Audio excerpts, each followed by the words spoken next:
Hello students, स्वागत है आपका अपने चैनल कॉमर्स गुजी पर।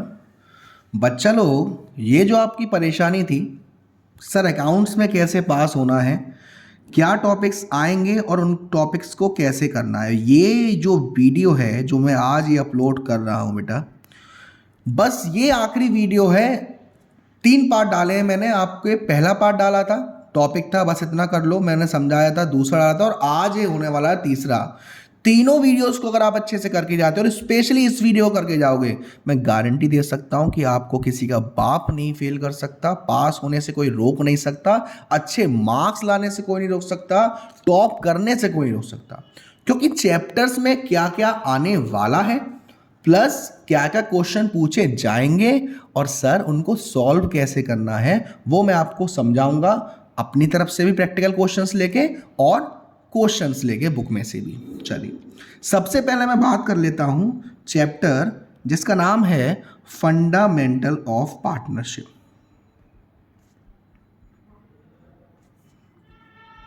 ठीक, फंडामेंटल ऑफ पार्टनरशिप जो आपका चैप्टर है बेटा, इसमें से आपको पहले मालूम होनी चाहिए पार्टनरशिप डीड क्या होती है। क्या होती है sir partnership deed? Partnership deed एक हमारा एग्रीमेंट है, रिटन एग्रीमेंट है, हमारा कंपलसरी नहीं है करवाना, करवाओ ना करवाओ आपके ऊपर है। लेकिन अगर पार्टनरशिप डीड पार्टनर्स के बीच में नहीं है तो पार्टनर्स को प्रॉफिट एंड लॉस इक्वली बांटा जाएगा और जो इंटरेस्ट ऑन लोन होगा वो 6% होगा। दूसरा, आपको जो रेट होती हैं आईओडी, इंटरेस्ट ऑन ड्राइंग्स, उसमें जो एवरेज प्रॉफिट वाला फंडा है कि अगर जो पार्टनर है वो मंथली ड्राइंग कर रहा है या क्वार्टरली ड्राइंग कर रहा है या 6 मंथ बाद कर रहा है, तो उसके लिए एवरेज पीरियड का फॉर्मूला होता है month remaining after first drawing plus month remaining after last drawing upon 2। ये फॉर्मेट से आप इसको निकाल लेंगे। आईओडी वाले क्वेश्चन और आईओसी यानी कि इंटरेस्ट ऑन ड्राइंग्स और इंटरेस्ट ऑन कैपिटल, ये एमसीक्यूज के लिए भी इंपॉर्टेंट है, छोटे मोटे के लिए भी इंपॉर्टेंट है। फिर दो इसमें मेन टॉपिक बचते हैं, एक है हमारा प्रॉफिट एंड लॉस एप्रोप्रिएशन और एक है हमारा पास्ट एडजस्टमेंट। हो सकता है प्रॉफिट एंड लॉस एप्रोप्रिएशन वाला जो फंडा है उसमें आपको गारंटी वाला भी फंडा दे रखा हो, यानी कि किसी पार्टनर को गारंटी दी हो। तो अगर आपको प्रॉफिट एंड लॉस एप्रोप्रिएशन का क्वेश्चन आता है तो सबसे पहली बात आपको उसमें देखना है कि हमको प्रॉफिट गिवन होगा। फॉर्मेट जो होता है मैं आपके सामने बना रहा हूँ, पापा वाला फॉर्मेट होता है पर्टिकुलर अमाउंट, पर्टिकुलर अमाउंट, ये हमारा डेबिट साइड और ये हमारा credit side. Profit and loss appropriation जब आप सॉल्व करोगे तो आपको ऑलरेडी प्रॉफिट दिया होगा जिसको हमें डालना है क्रेडिट साइड में बाय प्रॉफिट। ये जो प्रॉफिट एंड लॉस एप्रोप्रिएशन है ये बना रहे हैं हमारे पार्टनर्स, सॉरी फर्म, और फर्म के लिए ये एक नॉमिनल अकाउंट की तरह ट्रीट करना है, यानी कि debit all expenses and losses, credit all income and gains. तो पार्टनर को इंटरेस्ट ऑन कैपिटल जो दिया जाएगा वो डेबिट साइड में दिया जाएगा। पार्टनर को जो सैलरी दी जाएगी, सैलरी आप हमेशा ईयर के हिसाब से दोगे। मंथ दे रखा है तो 12 से मल्टीप्लाई, ईयर दे रखा है तो एज इट इज आ जाएगा, और क्वार्टर दे रखा है वो पीने वाला क्वार्टर नहीं, तो क्वार्टर दे रखा 4 से मल्टीप्लाई हो जाएगा। बाकी और भी कुछ रिजर्व है, कमीशन है। इस प्रॉफिट से पहले आपको ये देखना है कि कहीं हमें रेंट तो नहीं दे रखा, कहीं हमें इंटरेस्ट ऑन लोन तो नहीं देना पड़ रहा। इंटरेस्ट ऑन लोन आपको 6% देना होता है अगर नहीं लिखा है तो, और पार्टनरशिप डीड है तो उसमें लिखा होगा। ठीक है, इनके लिए आपको सबसे पहले प्रॉफिट एंड लॉस अकाउंट बनाना है। इस प्रॉफिट को वहां पे क्रेडिट साइड में डालना है, रेंट और इंटरेस्ट ऑन लोन को डेबिट साइड में डालना है, और उस प्रॉफिट में से दोनों को लेस करने के बाद जो प्रॉफिट बचता है वो यहां पर आएगा। लेकिन सर क्या हो अगर प्रॉफिट एंड लॉस एप्रोप्रिएशन भी आ जाए और गारंटी वाला क्वेश्चन भी आ जाए? तो आपको क्या करना है, आपको बस ये देखना है कि गारंटी किसे मिली है। और एक चीज का अकाउंट्स में विशेष ध्यान रखिएगा बच्चा लोग कि डेट का फंडा बहुत कर्रा चल रहा है। गारंटी वाले में भी डेट का आपको समझना है कि पार्टनरशिप कब चल रही है, और जो टर्नओवर रेशियो वाला क्वेश्चन आएगा रिटायरमेंट में उसमें भी आपको डेट्स दें। डेट का फंडा बहुत आपका जरूरी है, क्योंकि आपको क्वेश्चन में देख के लगा रहा है ये रहा छोटा आंसर, ये पूछा हमने सीबीएसई ने, लेकिन एक्चुअली में आपको डिटेल में थोड़ा सा जाना पड़ेगा। आप किसी भी क्वेश्चन को एक बार पढ़ने पर डिपेंड ना रहे, उसे कम से कम 2 बार पढ़ें। तो जैसे कि मान लीजिए सी को गारंटी मिली है, अब सी को गारंटी किसने दी है, ए ने दी है या बी ने दी है, लिखा नहीं है। अगर लिखा नहीं है तो दोनों पार्टनर्स मिलके जो इसको गारंटी मिली है, जो मान लीजिए इसको गारंटी मिली है कि इसको इंटरेस्ट ऑन कैपिटल मिलने के बाद या इंटरेस्ट ऑन कैपिटल मिला के इतना पैसा मिलना चाहिए, तो आपको देखना है इंटरेस्ट ऑन कैपिटल मिलाने के बाद या मिलाकर कितना पैसा मिल रहा है। अगर उसमें कमी आ रही है तो या तो अगर नहीं दे रखा दोनों पार्टनर रेशियो के हिसाब से, या दे रखा है तो वो एक पार्टनर अपने हिसाब से झेलेगा। ये तो आपको गारंटी वाला है।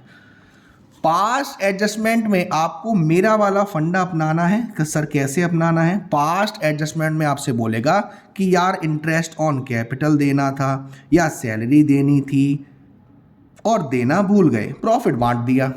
तो सबसे पहले आप क्या करेंगे, आप क्वेश्चन में देखेंगे कि how many partners are there, कितने पार्टनर्स हैं। आप उतने पार्टनर्स के हिसाब से डी आर सी आर बना लेंगे। मान लीजिए 2-3 पार्टनर है तो ए का डी आर और ए का सी आर, बी का डी आर और बी का सी आर, सी का डी आर और सी का सी आर। इतना करने के बाद आपको देखना है कि क्या इस क्वेश्चन में प्रॉफिट बांट दिया है या सिर्फ ये कह रहा है कि इंटरेस्ट ऑन कैपिटल और सैलरी हमने प्रोवाइड नहीं करी। अगर आपको प्रॉफिट नहीं दे रखा तो आपको सबसे पहले पार्टनर्स की इंटरेस्ट ऑन कैपिटल को निकालना है और सैलरी को निकालना है। निकालने के बाद आपको सबको जोड़ देना है और जोड़ने के बाद उनसे इतना पैसा रेशियो में वापस लेना है। वापस लोगे तो पार्टनर के लिए खर्चा है, वो कहाँ जाएगा, डेबिट में। पहले वापस लेंगे प्रॉफिट शेयरिंग रेशियो में, फिर एक्चुअल में इंटरेस्ट ऑन कैपिटल कितना मिलना था वो डाल देंगे, सैलरी कितनी मिलनी थी वो डाल देंगे और डिफरेंस देखेंगे कि डी आर ज़्यादा है या सी आर ज़्यादा है। डी आर ज़्यादा है, कितने से ज़्यादा है वो डी आर में लिख देंगे, सी आर ज़्यादा है, कितने से ज़्यादा है वो सी आर में लिख देंगे। लेकिन अगर प्रॉफिट दिया हुआ है और आपसे क्वेश्चन में कह रहा है कि भाई जो प्रॉफिट है वो दिया हुआ है और जो प्रॉफिट है वो बांट दिया, तो पहले पार्टनर से हम क्या करेंगे, प्रॉफिट को वापस ले लेंगे। अब प्रॉफिट को वापस लेंगे तो पार्टनर के लिए क्या है, खर्चा एक तरीके से डेबिट में आएगा। किस रेशियो में वापस लेंगे, जिस रेशियो में उनको बांटा गया है, तो डी आर में आ जाएगा। उसके बाद इंटरेस्ट ऑन कैपिटल बांट देंगे, सैलरी बांट देंगे, जो भी दे रखा है। फिर हम क्या करेंगे, जो आपका प्रॉफिट शुरुआत में था उसमें से हर पार्टनर की interest on capital salary minus करने के बाद जो प्रॉफिट बच रहा है वो पार्टनर को अगेन देंगे उनके रेशियो में, सी आर में। फिर कंपेयर करेंगे, डी आर ज़्यादा है, सी आर ज़्यादा है, फिर उसी के हिसाब से एंट्री करेंगे। मान लीजिए आपने क्वेश्चन में देखा कि ए का डी आर ज़्यादा है, बी का सी आर ज़्यादा है, सी का डी आर भी ज़्यादा है, तो जो डी आर है उनको एंट्री में डी आर में, यानी A capital account D R, C capital account D R to B capital.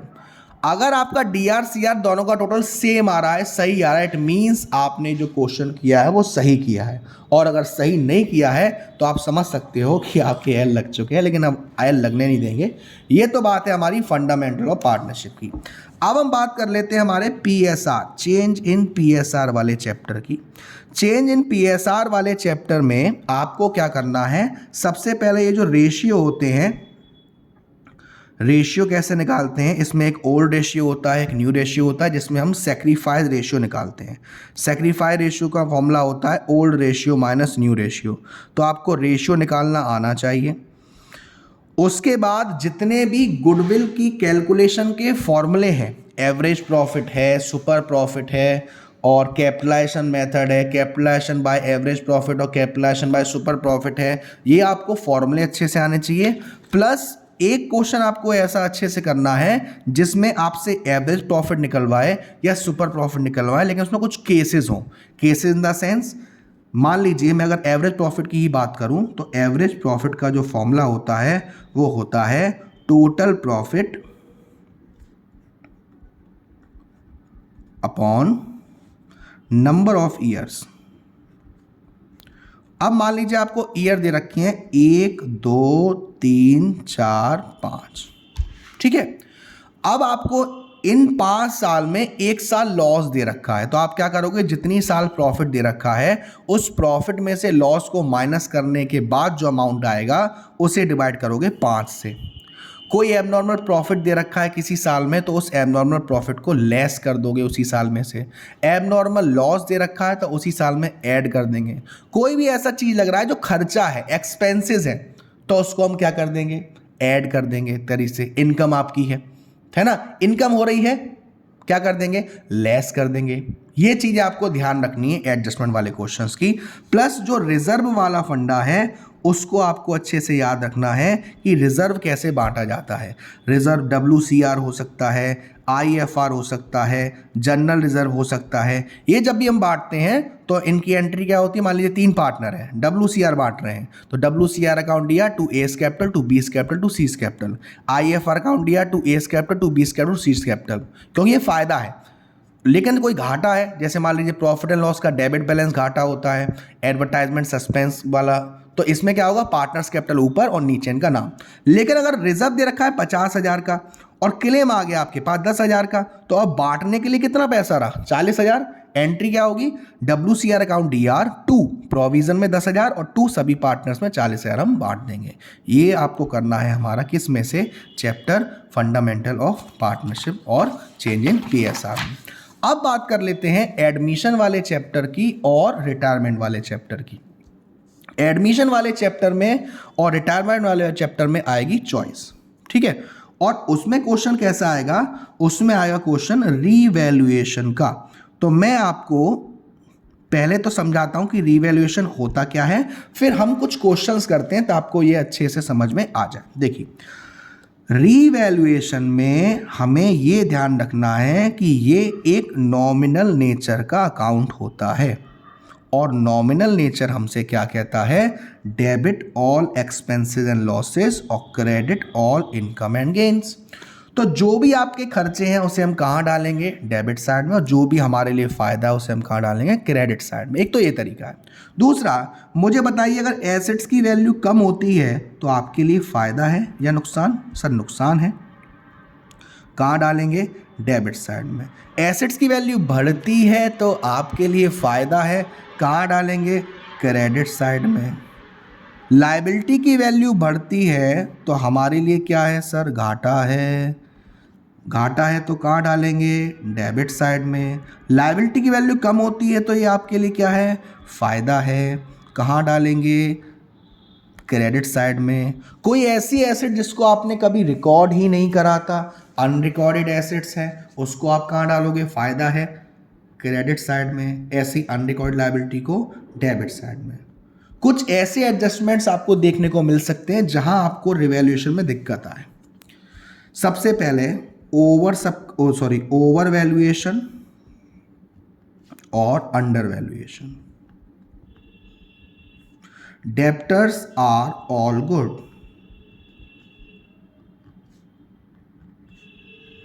Patents are valueless,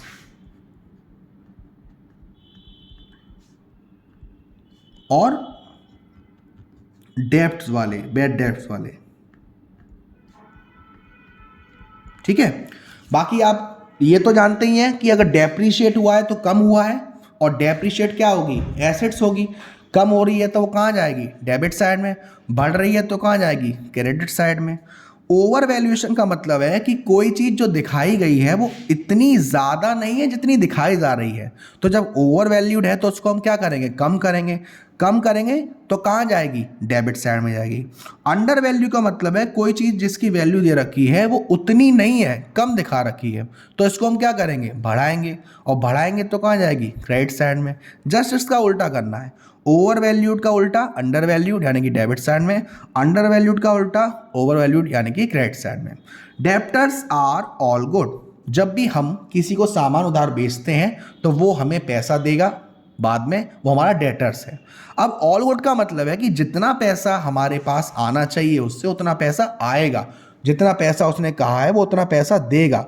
तो इस केस में हमें कोई भी प्रोविज़न बनाने की ज़रूरत नहीं है। अगर कोई प्रोविज़न ऑलरेडी बना हुआ दे रखा है तो अब उसे हटा देंगे, प्रोविज़न हटा देंगे तो एक लायबिलिटी कम हुई, लायबिलिटी कम हुई तो कहाँ आएगी, क्रेडिट साइड में। पेटेंट्स आर वैल्यूलेस का मतलब है कि पेटेंट्स हमारी एक एसेट्स होती है और इसकी वैल्यू अगर पूरी ख़त्म हो गई तो आपको नुकसान हो गया, पूरी की पूरी वैल्यू डेबिट साइड में डाल देते हैं। बैड डेब्ट्स को आपको फॉर्मूला याद रखना है। बैड डेब्ट्स का अगर आपको बड़ा क्वेश्चन आता है कि बैड डेब्ट्स भी दे रखे हैं, न्यू प्रोविजन भी बनाना है, पुराना प्रोविजन भी दे रखा है, तो इसका फॉर्मूला होता है बैड डेब्ट्स एड, अगर और भी बैड डेब्ट्स हुए तो further bad debts add new provision और माइनस ओल्ड प्रोविजन।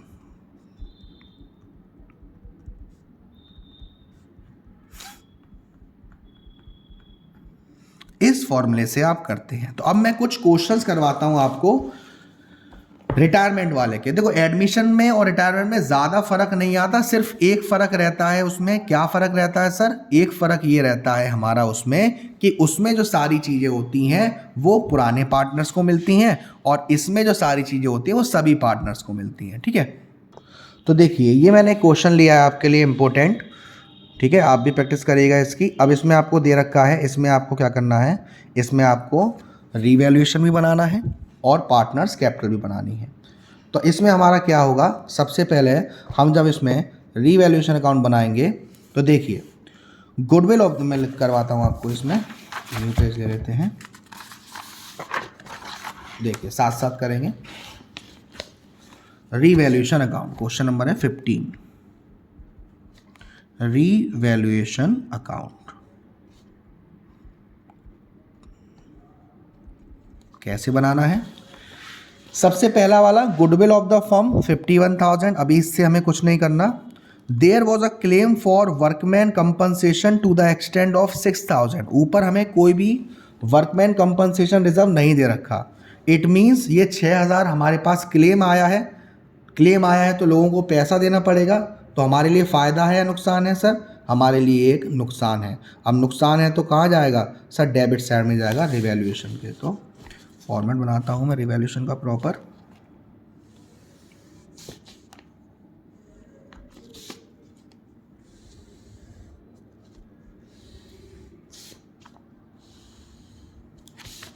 यहाँ पे डाल देता हूँ to provision for workman compensation. आपको एक बात ध्यान रखनी है, सब फुल फॉर्म में लिख के आना है जितना आपको आता है। 6,000, उसके बाद देखिए investment were brought down to 15,000। Investment कितना हो गया? 15,000 तक हो गया। इन्वेस्टमेंट आपको कितने का दे रखा है? 40,000 का दे रखा है, यानी कितना कम हो गया? 25,000 कम हो गया। सॉरी, हाँ अब देखिए इन्वेस्टमेंट कितना कम हो गया? 40,000 से 15,000 हो गया, यानी कितना कम हो गया? 25,000 हो गया। लेकिन इस इन्वेस्टमेंट के लिए हमने एक फ्लक्चुएशन फंड बना रखा है। 25,000 कम हुआ तो जिसमें से 10,000 हमारे इससे कवर हो जाएंगे। कितने कवर नहीं हो पाए? 15,000। तो हमारा लॉस कितना हुआ? 15,000 का। तो टू इन्वेस्टमेंट 15,000। उसके बाद देखिए provision for bad debts was reduced by 1,000। जो प्रोविजन फॉर बैड डेब्ट्स हैं वो आपको 1,000 से कम करने हैं। आपको 3,000 दे रखा है, इसे 2,000 करना है, कम करना है, लायबिलिटी कम करनी है। तो आपके लिए फ़ायदा है बाय प्रोविज़न 1,000 रुपये, बस। अब आपको क्या करना है, यहाँ पे आपको दिख रहा है कि यहाँ पे ये 21,000 हो रहा है और ये 1,000 है, यानी कि लॉस हो गया। By loss transferred to partners capital account, 20,000 का लॉस है।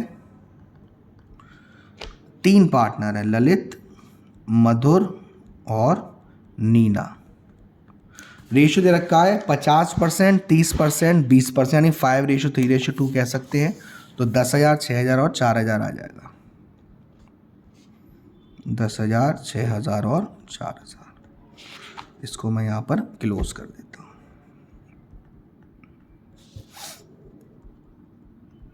अब बनाना होता है हमें पार्टनर्स कैपिटल अकाउंट, और रिटायरमेंट में और एडमिशन में फ़र्क थोड़ा ही है। वहाँ पे सारी चीज़ पुराने पार्टनर्स को बांटी जाती हैं, यहाँ पर सारी चीज़ सभी पार्टनर्स को बांटी जाती है।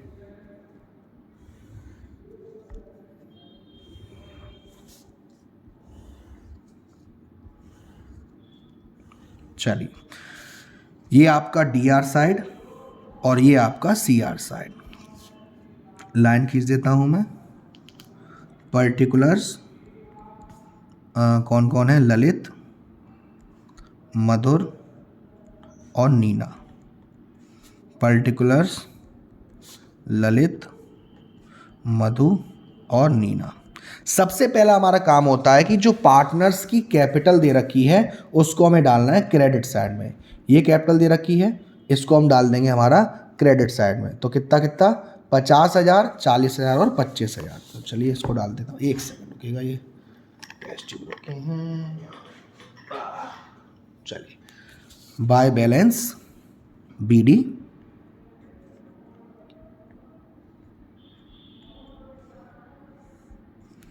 50,000, 40,000 और 25,000। ठीक है। उसके बाद हम लायबिलिटी साइड में देखते हैं क्या हमें कोई ऐसी चीज़ दे रखी जो बांटने लायक है। देखिए, एम्प्लॉयड प्रोविडेंट फंड नहीं बांटते हैं, इन्वेस्टमेंट फ्लक्चुएशन फंड यूज़ हो चुका है और कोई रिजर्व नहीं दे रखा बांटने के लिए। इधर देखते हैं, यहाँ पे आपको तो गुडविल भी दे रखी है और प्रॉफिट एंड लॉस अकाउंट भी दे रखा है। ये दोनों चीज़ पार्टनर्स कैपिटल के डेबिट साइड में आएगी सभी पार्टनर्स में। तो देखिए, सबसे पहले 2 गुडविल। गुडविल है 20,000 की, 20,000 को रेशियो बांटेंगे 10,000, 6,000, 4,000 आ जाएगा। 10,000, 6,000 और 4,000। प्रॉफिट एंड लॉस जो था वो था 10,000 का, तो आधा आधा कर दो, 5,000, 3,000 और 2,000। रिवैल्यूएशन में लॉस हुआ था तो वो भी यहाँ पे आ जाएगा। फ़ायदा होता तो क्रेडिट साइड में आता, जो भी पार्टनर्स का फ़ायदा है। 10,000, 6,000, 4,000। ठीक है। अब यहाँ पर आपको क्या करना है, यहाँ पर देखिए गुडविल ऑफ द फर्म दे रखी है 51,000 और रिटायर कौन हो रहा है? मधुर रिटायर हो रहा है। मधुर का शेयर है 3/10। तो इसको अगर मैं 51,000 का 3/10 करूँगा तो उसके लिए सबसे पहले मुझे इन पार्टनर्स का गेनिंग रेशियो जानना बहुत ज़रूरी है। गेनिंग रेशियो का फॉर्मूला क्या होगा? New ratio minus old ratio. तो न्यू रेशियो इनका कितना रह जाएगा? कुछ दिया नहीं है, तो जो पुराने पार्टनर्स का रेशियो है वही न्यू रेशियो हो जाएगा, यानी कि 5:2। अब इससे अगर आप सॉल्व करोगे 5:2 से, सॉरी मधुर रिटायर हुआ है ना, तो इनको सॉल्व करोगे आप गेनिंग रेशियो से, new ratio minus old ratio, तो इनका रेशियो आएगा 1:4। ठीक है।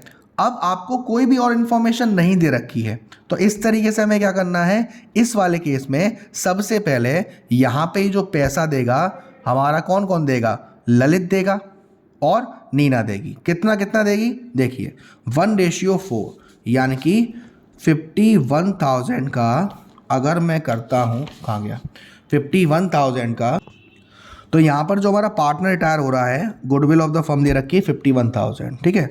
जो पार्टनर रिटायर हो रहा है वो है 3/10। तो ये अपना आएगा, अपना 51,000 का 3/10 करेंगे तो 15,300, यानी कि दोनों पार्टनर मिलके कितना पैसा देंगे? 15,300। तो जो रेशियो आया था 5/7 और 2/7 के हिसाब से देंगे। तो कौन कौन देगा? ललित देगा। तो यहाँ पर हम क्या करेंगे? बाय ललित कैपिटल, लेकिन अमाउंट किसके में जाएगा? मधुर में। तो 15,300 का 5/7 करोगे तो लमसम 10,929 आएगा। और ऐसे ही बाय नीनास कैपिटल, और 2/7 करोगे तो 4,371 आएगा। ठीक है। इतने में आई होप आपको कोई दिक्कत नहीं होगा। अब यही आपको यहाँ करना है, नाम लेना है मधुर का, मधुर्स कैपिटल, और अमाउंट किस किस में डालना है? ललित में 10,929 और नीना में 4,370 में। अब देखिए आपसे क्वेश्चन में आगे क्या कह रहा है, इसमें मैं आपको एग्जीक्यूटिव अकाउंट भी समझाऊंगा जो लोन अकाउंट बनता है ना, तो डरने वाली बात नहीं है। अब इसमें कह रहा है कि मधुर जी को 10,300 तो कैश में दे दिया, बाकी का जो बचा हुआ पैसा है वो उनके लोन अकाउंट में ट्रांसफर किया गया, जिसमें 2 इक्वल इंस्टॉलमेंट में दिया जाएगा विद इंटरेस्ट 12% पर एनम। तो ठीक है, कितना पैसा दे दिया मधुर जी को कैश में? 2 कैश 10,300। चलिए अब बैलेंस करते हैं। अगर मैं इधर, तो आपको सिर्फ 50,000 दिख रहा है, तो यहाँ पर आपने 50,000 लिख दिया। इधर आप करेंगे तो ये 40 और ये 71, ये 355,300 आ जाएगा मधुर जी का, और नीना जी का 25,000 है ही। अब अगर हम करेंगे तो सबसे पहले इधर का मैं देखता हूँ, 10 और 5 15 और 25 और 35 9 2 और यहाँ 50, तो ये आपका 14,000 कुछ, 14,000 बैलेंस CD पहले तो मैं कर लेता हूँ, 14,071 ये आएगा। मधुर जी का अभी हम अलग निकालेंगे क्योंकि ये रिटायरिंग पार्टनर है। नीना जी का आएगा 25,000 और 4 6 और 10, 15 और 4 10,629। अब ये 55,300 है और ये आपका 10,300, यानी कि 45,015, यानी कि 30,000 रुपये कहाँ डलेंगे? मधुर्स लोन अकाउंट में। 30,000 रुपये, यानी कि कितना पैसा देना है उन्हें? 30,000 रुपये। अब हम करेंगे लोन अकाउंट को समझेंगे हम लोग। चलिए लोन अकाउंट समझते हैं। किसका लोन अकाउंट? देखिए एग्जीक्यूटिव का अकाउंट कैसे बनता है बेटा? जब किसी एक पार्टनर की डेथ हो जाती है ना, तो उसको क्या क्या चीज़ें मिलेंगी? जो एक पार्टनर को मिलती हैं वही मिलती हैं, बस उसमें एक प्रॉफिट और गुडविल का फंडा आता है, वो भी हम अभी समझेंगे। फिलहाल हम लोन अकाउंट देखते हैं। देखिए लोन अकाउंट में डेट, पर्टिकुलर अमाउंट, उसके बाद डेट, पर्टिकुलर अमाउंट। देखिए सबसे पहले आपको क्या करना है? सबसे पहले आपको 1 तारीख को, यानी कि 1/4/2013, ठीक है, कितना अमाउंट है? By Madhur's capital. कितना पैसा देना है सर? 30,000 देना है। इंटरेस्ट कितनी है? 12% सालाना, तो यानी कि 1 साल बाद ब्याज लगेगी, मिलेगी, सॉरी, बाय इंटरेस्ट। 30,000 का 12% आ जाएगा 3,600 रुपये। इसको आप जोड़ दो, 33,600, ठीक। अब इस अमाउंट का आधा कर दो,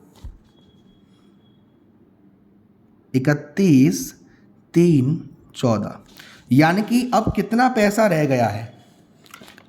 15,000 वो और 3,600 रुपये की ब्याज। 2 इंस्टॉलमेंट में जाएगा ना 30,000, तो 15,000 ये और 3,600 ब्याज, यानी 18,600 रुपये दिए जाएंगे। और कितना पैसा रह गया? 30,000 में से 15,000 चला गया, तो कितना पैसा रह गया? अभी 15,000 ही रह गया सर।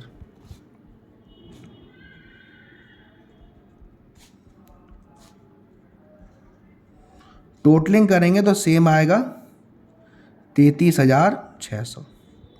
फिर अगेन नेक्स्ट ईयर इस अमाउंट को डालेंगे यहाँ 15,000, 15,000 का 12% 1,800, और यहाँ पे टोटल आ जाएगा 16,800। इस तरीके से आपको लोन अकाउंट बनाना है। अब बात कर लेते हैं डेथ वाले चैप्टर की। डेथ वाले चैप्टर में आपको टाइम बेसिस दे रखा है और दे रखा है आपको टर्नओवर बेसिस। टाइम बेसिस पर हम कैसे करते हैं और टर्नओवर बेसिस पर हम कैसे करते हैं, वो आपको आना ज़रूरी है। तो सबसे पहले मैं आपको बताऊंगा कि जब हमारा जो पार्टनर है उसकी डेथ जब हो जाती है टाइम बेसिस वाले फंडे पर, आपसे कह रहा है वो इस डेट को ख़त्म हो गया, जून में ख़त्म हो गया, तो उसमें जो हमारा फॉर्मूला होता है वो होता है शेयर ऑफ प्रॉफिट। हम निकालते हैं share of profit is equal to previous yearly का हमें कोई ना कोई प्रॉफिट दिया होगा, या तो आपने एवरेज प्रॉफिट क्वेश्चन में निकालना पड़ेगा या आपको एवरेज प्रॉफिट दिया होगा, तो वो प्रॉफिट इनटू जब तक वो जिंदा रहा तब तक का टाइम, या तो अप्रैल से लेकर कब तक जिंदा रहा, या डेज दे रखे होंगे या टाइम दे रखा होगा। तो अगर डेज दे रखे हैं तो 365 से डिवाइड करना है, और मंथ निकल रहा है तो 12 से डिवाइड करना है, इनटू जो उसका प्रॉफिट शेयर है 3/6, 5/10, जो भी, ये करके आपको आंसर निकालना है in the case of death on time basis. लेकिन जो टर्नओवर बेसिस होगा, जिसके आने के चांसेस भी ज़्यादा बन रहे हैं, उसका फॉर्मूला होता है, सबसे पहले हम निकालते हैं कि प्रॉफिट परसेंटेज क्या है, यानी कि last year profit upon last year sales into जब की डेथ हुई तब की सेल्स कितनी थी और उसका शेयर कितना था प्रॉफिट में। इस फॉर्मूले से टर्नओवर बेसिस पर हमारा ये जो क्वेश्चन निकल के आता है, ठीक है। तो ये आपको करना होता है जब आप डेथ वाले केस में करेंगे, एग्जीक्यूटर वाले केस में ऑन द टाइम बेसिस और सेल्स टर्नओवर बेसिस, ये आपका अच्छे से हो जाएगा, ठीक है ना। अब मान लीजिए जैसा मैं आपसे कहता हूं, चलो मैं क्वेश्चन ही ले लेता हूं आपको समझाने के लिए, सॉल्व भी है तो आपको और अच्छे से समझ में आएगा। देखिए पहले टाइम बेसिस देखते हैं। देखिए यहाँ पर देखिए 3 पार्टनर है, ABC इक्वल पार्टनर है फर्म में, मार्च में बुक क्लोज हो रही है, एक ही डेथ हुई 30 जून को और एग्रीमेंट के हिसाब से आपको date up to the date of death निकालना है, ठीक है। अब यहाँ पे देखिए मैं जो आपको मैंने फॉर्मूला समझाया उसको भी निकाल लेता हूँ। देखिए टाइम बेसिस सबसे पहले हमें क्या चाहिए, प्रॉफिट चाहिए, एवरेज प्रॉफिट। या तो वो दिया होगा, बोला जाएगा, या आपको निकालना पड़ेगा। यहाँ पे आप देखेंगे आपको ये प्रॉफिट दे रखे हैं तो पहले आपको एवरेज प्रॉफिट कैलकुलेट करना पड़ेगा। तो 1 2 3 4 इनको ऐड करके ये लॉस है माइनस होगा और डिवाइड कर देंगे 5 से, तो ये आएगा 10,800, ये आ गया प्रॉफिट। अब 10,800 इंटू इक्वल दे रखा है तो उसका भी शेयर 1/3 हो जाएगा जो यहाँ लगा हुआ है। अब ये 3/12 कैसे आया, वो कब तक जिंदा रहा सर, 30 जून, यानी कि अप्रैल मई जून, 3/12 ऐसा करके आ गया अमाउंट 900 रुपये। ये 900 रुपये उसका हमने प्रॉफिट। तो इसमें 2 केस बनेंगे। पहले केस में क्या होगा, वो profit and loss suspense account में 900 रुपये ट्रांसफर किए जाएंगे। एंट्री क्या होगी, profit and loss suspense account DR2 as capital account, और फिर ये एडजस्ट किया जाएगा। जो गेनिंग पार्टनर है वो इस पैसे को देंगे, तो जो गेनिंग पार्टनर है वो डेबिट करते हैं और जिसको मिल रहा है वो क्रेडिट करेंगे। तो B's capital account, C's capital account to S capital, दोनों ने मिलकर 900 रुपये दिए। लेकिन अगर सेल्स टर्नओवर वाली बात आती है तो यहाँ देखिए, यहाँ पे आपसे कह रहा है जेड की डेथ हुई 30 सितंबर को और उसका शेयर ऑफ प्रॉफिट है वो आपको कैलकुलेट करना है सेल बेसिस पर। सेल आपको पिछले साल की दे रखी है 1.5 लाख, ठीक, और आपको 1 अप्रैल से लेकर 30 सितंबर का भी सेल दे रखी है 90,000 और आपको पिछले साल का प्रॉफिट दे रखा है 50,000। अब यहाँ पे देखिए इस फॉर्मूले को, यहाँ पे आपको क्या करना है, लास्ट ईयर प्रॉफिट यानी कि क्या है 50,000 अपॉन लास्ट ईयर सेल्स यानी कितना है 1.5 लाख। तो 50,000 upon 1.5 lakh into current year, जब तक वो जिंदा रहा तब तक की सेल, मल्टीप्लाई करके जो उसका शेयर था जेड एक्सपायर हुआ है 2/10 करके, ये आप आ गया 6,000 रुपये। आपको जो बोर्ड में क्वेश्चन आ सकता है उसमें आपको ये डेट जरूर ध्यान रखनी है कि सेल्स कब तक की दे रखी है। और CBSE का जो सैंपल पेपर था उसमें 3-4 महीने का गैप था, तो केस 1 में वही 6,000 रुपये डाले और फिर पार्टनर से मिलके 6,000 रुपये दिए। यहाँ पे आपसे कह रहा है Z&Y decide not to change their profit और डिसाइड किया पहला केस में, जिसमें अगर जिसको गेन नहीं हो रहा तो वो पैसे नहीं देगा। तो ये तो बात हुई हमारी किसकी, रिटायरमेंट और डेथ की। अब हम थोड़ी बात कर लेते हैं। अब डिसोल्यूशन में क्या होता है बेटा, डिसोल्यूशन में हमारे पास क्या क्या होता है, डिसोल्यूशन में हमारे पास एसेट्स होती है, लायबिलिटीज होती हैं और कुछ लोन का चक्कर होता है। एसेट्स को बेची जाएगी और लायबिलिटी का पेमेंट किया जाएगा। दोनों ही केसेस में हमें रिलायेशन अकाउंट पे असर करना है। अगर हमारी एसेट्स को बेचा जाता है तो हमारे पास पैसा आ रहा है, bank account debit to realisation. अगर उन्हीं एसेट्स को किसी पार्टनर ने ले लिया तो पैसा तो आ नहीं रहा, उस पार्टनर का नाम टू रिलाइजेशन। अगर उसी एसेट्स को किसी क्रेडिटर को दे दिया, कोई लायबिलिटी पेड करी और ना ही पैसा आना ना ही जाना, फुल सेटलमेंट है, तो कोई भी एंट्री पास नहीं होगी। अगर आपने वो एसेट्स क्रेडिटर को पेड करी और उसके बाद भी अभी कुछ और पैसा देना है तो bank account debit to realisation. और अगर आपने कोई एसेट्स क्रेडिटर को दी और वो ज़्यादा की अमाउंट का था और पैसा आपके पास आना है तो bank account debit to realisation. ये तो केस होते हैं हमारे एसेट्स के। लायबिलिटी में क्या होगा, या तो आप लायबिलिटी पेड करोगे रिलायेशन अकाउंट DR2 बैंक अकाउंट, या पार्टनर लायबिलिटी पेड करेगा रिलायेशन अकाउंट DR2 पार्टनर का नाम। फिर कुछ केसेस होते हैं जैसे कि मान लीजिए जो एक्सपेंसेस हैं फर्म के वो फर्म ने पेड करे तो realisation account DR2 bank account. जो पेमेंट है एक्सपेंसेस का वो पार्टनर का है, पार्टनर की वजह से हुए हैं लेकिन फर्म ने पेड कर दिया तो realisation account DR2 partners capital account, उस पार्टनर का नाम।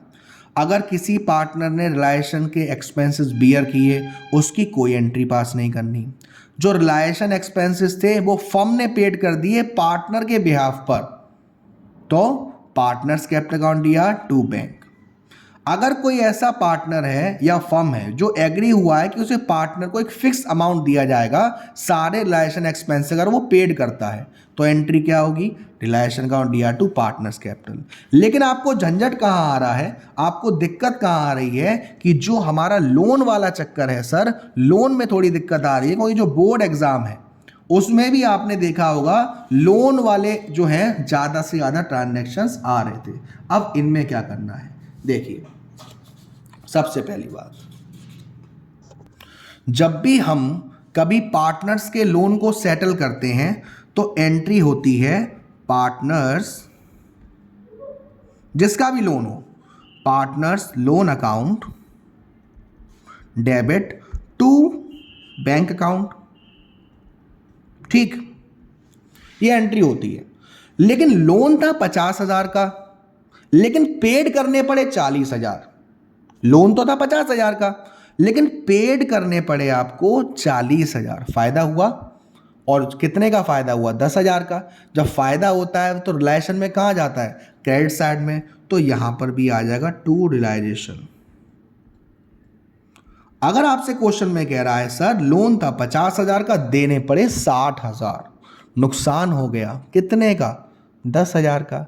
नुकसान रिलायशन में कहाँ जाता है, डेबिट साइड में, तो एंट्री क्या हो जाएगी, यहाँ से रिलायशन कट के partners loan account DR, realisation account DR to bank. ये लोन के केसेस हैं।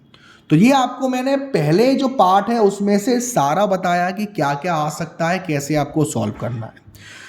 इसके बाद आपका क्या रह रहा है, शेयर्स वाला चैप्टर है। अगर आपको वो चैप्टर नहीं आता तो आप मेरे से वन शॉट लो इस नंबर पे व्हाट्सएप करके। अदरवाइज मैंने वीडियो बनाई है जिसमें मैंने आपको शेयर्स का क्वेश्चन करवाया है, अच्छे से कैश फ्लो करवाया है, अकाउंटिंग रेशियो के क्वेश्चंस करवाए हैं, करंट एसेट करंट लायबिलिटी के क्वेश्चंस करवाए हैं, डिबेंचर्स के क्वेश्चंस करवाए हैं, वो 6 केस डिबेंचर्स के। तो ये एक लास्ट वीडियो है आपके लिए। इसके बाद मैं ना ही कोई मोस्ट इंपॉर्टेंट क्वेश्चंस ना ही टॉपिक बताने वाला हूं, क्योंकि that's it for you all. इतना बहुत है, बार बार वीडियो बना के ये इंपॉर्टेंट वो, हाँ हो सकता है कि मैं आपके लिए 100 MCQ का इंपॉर्टेंट क्वेश्चंस लेके आऊं, कि टॉप 100 MCQs में आपको बताऊं कौन कौन से इंपॉर्टेंट है। वो भले ही मैं ला सकता हूं कल या आज रात को ही, जैसा सही लगे। इतना कर जाना, गारंटी है अच्छे से पास हो जाओगे, अच्छे मार्क्स आएंगे। बेस्ट ऑफ लक सभी बच्चा को, love you all, take care.